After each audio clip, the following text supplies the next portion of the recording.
ગત મહિને નિવૃત્ત થઈ રહેલા અનેક સરકારી વિભાગના કર્મચારીઓને જે તે વિભાગ દ્વારા વય મર્યાદાના લીધે નિવૃત્ત થયેલા અધિકારીઓ અને કર્મચારીઓને વિદાયમાન આપવામાં આવ્યું હતું।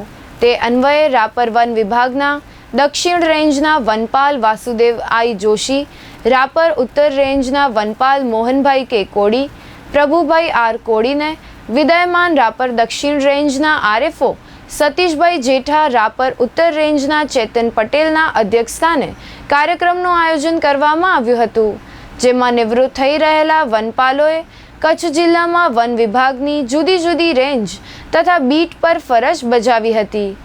આરએફઓ સતીશભાઈ જેઠાએ નિવૃત્ત થઈ રહેલા તમામ કર્મચારીઓ જે વન વિભાગમાં સેવા આપી તે પ્રશંસનીય છે અને તેમનું નિવૃત્તિ જીવન સુખમય પરિવાર સાથે આનંદમય બની રહે તેવી શુભેચ્છા વ્યક્ત કરી હતી। આ પ્રસંગે રાપર વન વિભાગના કર્મચારીઓ અને આગેવાનો ઉપસ્થિત રહ્યા હતા। નિવૃત્ત થતા કર્મચારીઓને મોમેન્ટો આપી સન્માન કરવામાં આવ્યું હતું।